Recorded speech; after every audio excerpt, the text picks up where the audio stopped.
আজ থেকে ঠিক 3 মাস আগে আমি তোমাদের সঙ্গে শেয়ার করেছিলাম যে আমি আমার বিয়ের পিঁড়ি দুটোকে কাস্টমাইজ করাবো। আর আমার প্রথম থেকেই খুব ইচ্ছা ছিল আমার বিয়ের পিঁড়ি, কুলো দুখানা, তার সঙ্গে আমার গাছ কৌটোটা কাস্টমাইজ করানোর। কি আঁকবো না আঁকবো সবটাই আমি একদম ভেবে রেখেছিলাম এবং স্ক্রিনশটও রেখে দিয়েছিলাম।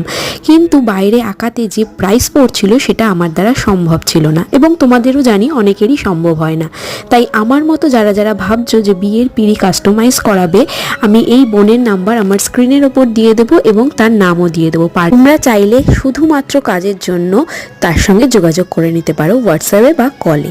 তো আমার বিয়ের পিঁড়ি, কুলো সমস্তটাই তোমাদের সঙ্গে শেয়ার করলাম। আমার তো ভীষণ পছন্দ হয়েছে এবং আমার একদম মন মতো হয়েছিল। তোমাদের কেমন লাগছে আমাকে কমেন্টে অবশ্যই জানিও, এবং স্পেশালি আমার হাতের যে গাছ কৌটোটা ছিল সেটা আমার সব থেকে পছন্দের ছিল।